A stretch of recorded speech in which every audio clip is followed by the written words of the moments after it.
evening. Welcome to African Voices TV. My name is Tchiyiwe Chihana and I'll be hosting the show tonight. Today I'm really excited. We've got a theater expert on the show today, somebody who's written and created a play that tackles the issue of child soldiers in Uganda. And we've also got our in-house political affairs expert. I'll introduce you to them this evening. We've got Nkululeko Sibanda. Nkululeko is our political affairs expert on the show. And we've got John Rwoth-Omack, who's the writer and producer of the play we'll be talking about today. Hello. Welcome to the show and thanks so much for joining me today. John, this play is quite poignant. I mean, just looking at what you've done with it, it's called Far Gone. Could you talk us through the inspiration and what exactly it's about? Yeah, so Far Gone. The play sort of based, it's inspired by my personal life. It's not based on my personal life, it's just inspired by it. So actually, I found out yesterday, I thought this only happened to me once. But I thought when I was 8, well, it's true, when I was 8, I nearly get kidnapped by the Lord's Resistance Army, which is led by Joseph Kony in Uganda.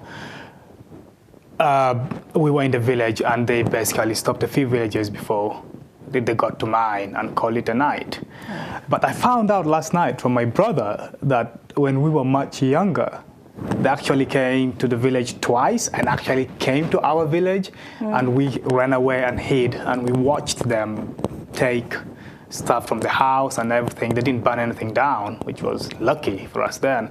So I thought it was just one incident, but no, it's 3. And then I come to the UK in 2012. I'm in the first year of drama school and I hear about Invisible Children. Talking about Joseph Kony, the big Kony 2012 campaign. You might have heard about it. And yeah, I was like, what's going on? The LRA have been in the bush for over 20 years now. Why is an American company all of a sudden very much interested in this? So I do a little bit of research and I find out that oil was discovered in Uganda in 2009. And then in 2010, America sent 100 troops down to Uganda. And in 2012, this campaign comes up. As the campaign is going ahead, American companies are drilling oil in Uganda. Now, I'm not claiming that, that the campaign was run by American government, but there's a clear link, which was, for me, enough to question the incentive, the motive, as to why the campaign had grown.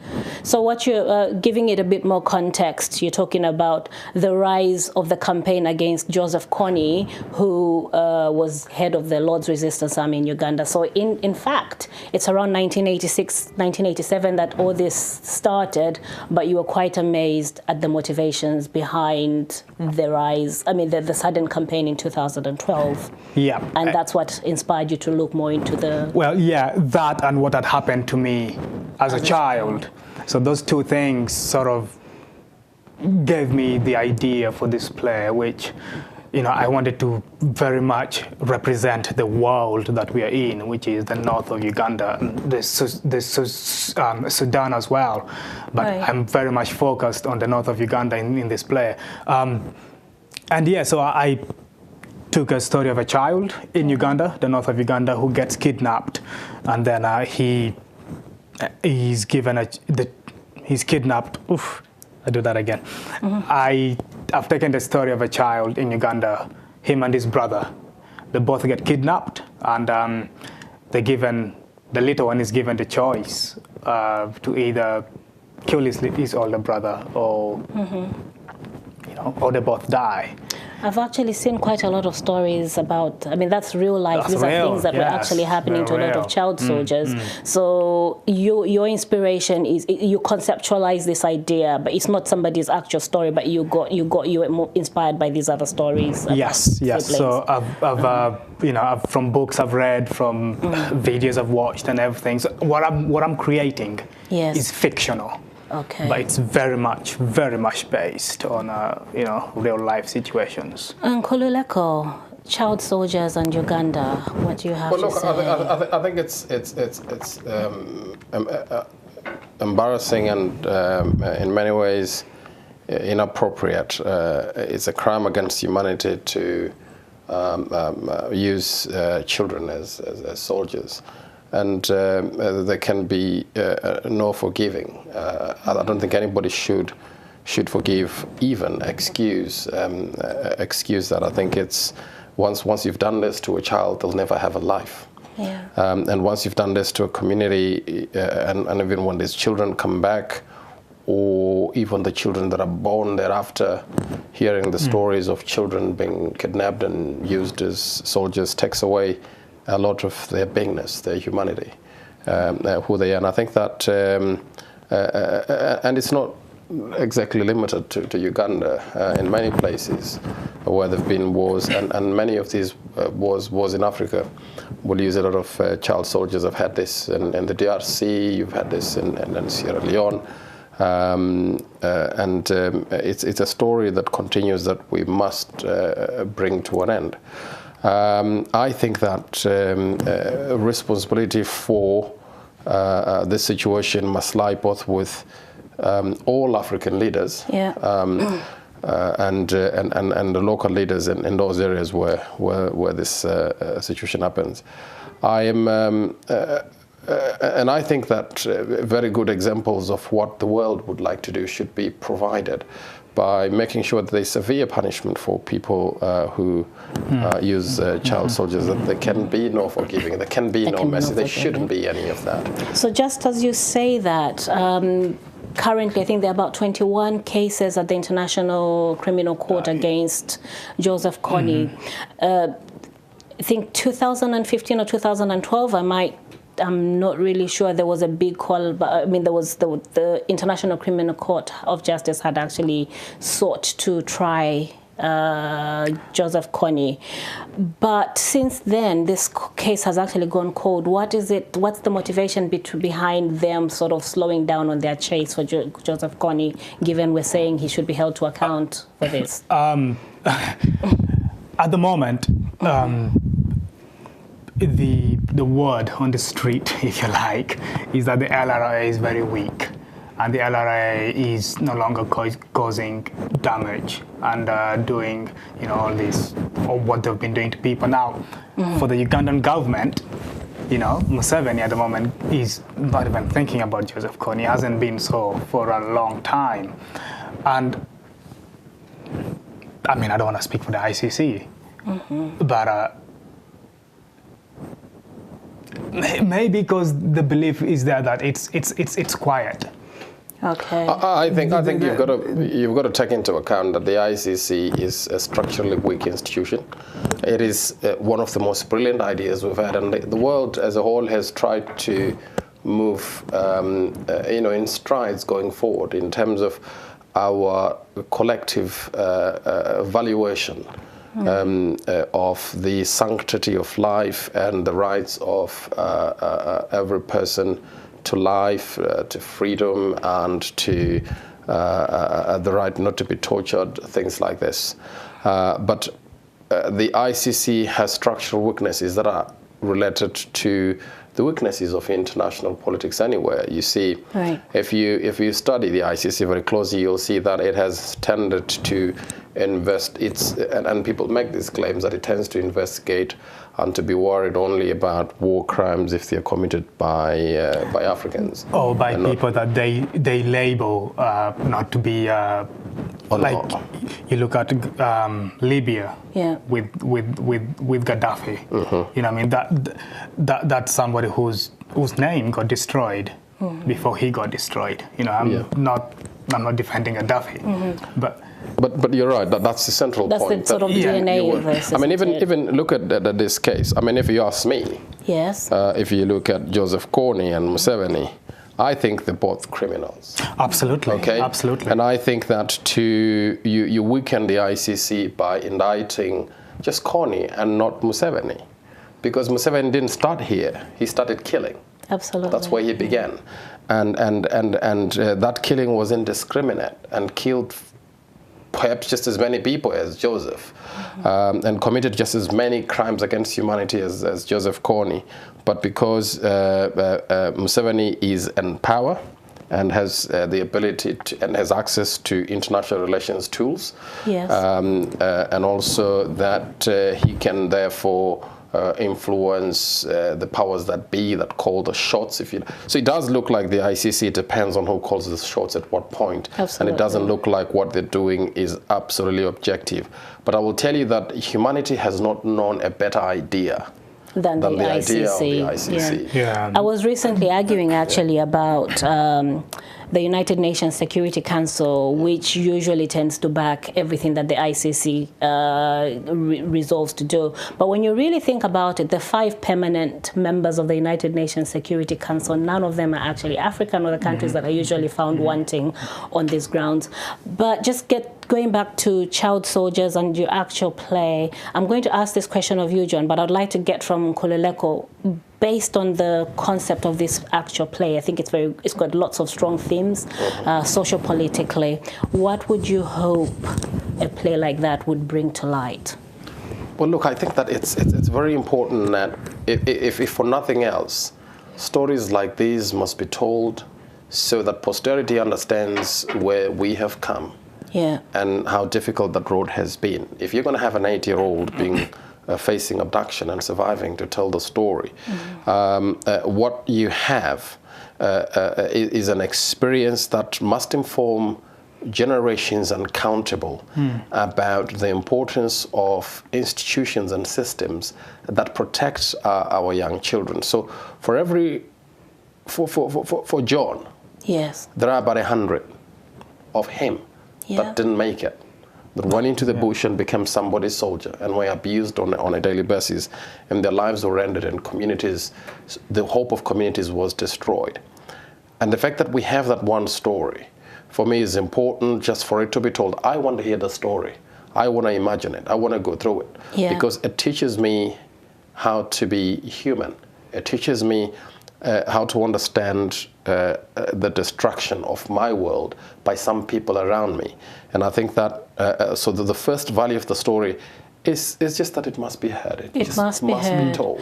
I think it's also, I found it very empowering, John, that this story that I'm hearing based on the play that you're writing is from a perspective and a narrative that's by an African child who has lived experience as opposed to a global narrative. I think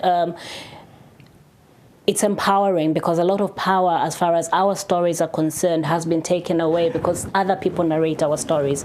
But you've gone an extra mile. You're not just documenting it, you're putting it in theater, in art, and expressing something like that through art must be a very big challenge. Yeah, a challenge it is. I mean, you could not have put that better than I did, so thank you. Yeah. I feel like this play, for me, it's very, very, very important. From the world we are in point of view, from the child soldier's point of view, and the history of it, how it started, how the West, we will look at how the first white man came to Uganda, and that then led to the creation of the LRA. So we talk about... You do that in the play. Yeah, we very subtly, but we do. And so we are looking at a history of Africa here, of African civil wars, the beginning of them, and where they've placed us now in our history, where we are. The play is massively important. Absolutely. From that perspective. But there's also from the perspective of a young black theatre maker in the UK, representation, of the African diaspora in the arts. In the arts. Yeah. I mean, in theatre, but then there's in the arts. You know what I mean? For me, it's not enough. It's better than it was 10 years ago, but it's still not enough. Absolutely. So we are picking on different. So I have worked quite a lot with you, John. I've been fortunate enough to work with you in the arts, especially when it comes to festivals that focus on African talent. I think you're an amazing talent. You've got a legion of people who support you. But one thing I have noticed is when we've tried to engage the African diaspora into coming into the art spaces or watching, supporting, or getting involved, we tend to have a weakness there. We struggle to get the numbers into arts venues. For example, we had South Africa Festival last year. We had lots of people come to South Africa Festival, but then the majority of the people that came were of indigenous populations, or if they were from diaspora communities, they were not African diaspora communities. What are the barriers that you think we could tackle that could be done for people, especially with a play like that one? What could bring people through the doors that would be of concern? You could also answer that, Nkululeko. I've always wondered, as an African theatre maker in Sheffield, every time I've created a piece of work, I've had to work so hard to get the African people to come. Yeah. Like, but why? This is a play that's representing you. This is a piece of work that is, you know, challenging the mainstream narratives. Exactly. Yeah. And why am I fighting so hard to get you to come? We don't have enough of this. The other thing, I think partly this is back in Africa, our culture is storytelling. Yeah. You know, we live in a very musical, a very poetic culture, a very bright, very, you know, I mean, just the music of the day-to-day life is there. The storytelling, you know, campfires. I'm the lucky kid that got told stories by his granddad. And, you know, and there's amazing stories. And that is the culture back home. That's easy to access. We go to a theater back home, and we can shout at the actors on stage. You know, we can make comments. Yeah. You know, we can boo them. Hey, we get off the stage. Yeah, you're crap. You know, what are you doing? You know. You miss that. It's quite spirited. Yeah. Yes. Something happens when we cross the ocean. I'll tell you what that is. That's cut. What is it? Look, the African diaspora is here for one purpose. They're here to work and make a living. And everything else, arts and theatre, is to them very is elitist. It's beyond them. First of all, they just don't have the time. They're in a factory somewhere trying to make a living, or in a shift somewhere, or they're sleeping if they're not in a shift. So you're not going to have an African who's in the diaspora and has the time to look at their own culture. It's not just that. The one of the pivotal and one of the most important things about the African child growing up in the diaspora, or the children of these diaspora people, is that they're not just ignoring the arts, they're ignoring their own children, because they're spending so much time at work. So it's the most important things that suffer from what we as the African diaspora think is important or is the purpose of our lives when we come to the diaspora. I have, for the past 3 years, and that's partly the reason for me why we had to have, and we have to keep this campaign, we have to keep people realizing it's important, why we had to have attempt to have a way through which we communicate to Africans in diaspora, such as African Voices. Because what in 2017, what I began to see, there was a trend here that African, never mind, people like you are very strong. People who, I'm telling you, no, you are by a mile, by a stretch. I tell you, you have kids who came into this country with their parents when they were below 10, before they were teenagers, and then the parents were so busy at work, and the kids were shuttling themselves to school, coming back home, making a meal, and being raised by the television. And what you were saying by around 2017 was that many of these were becoming criminals.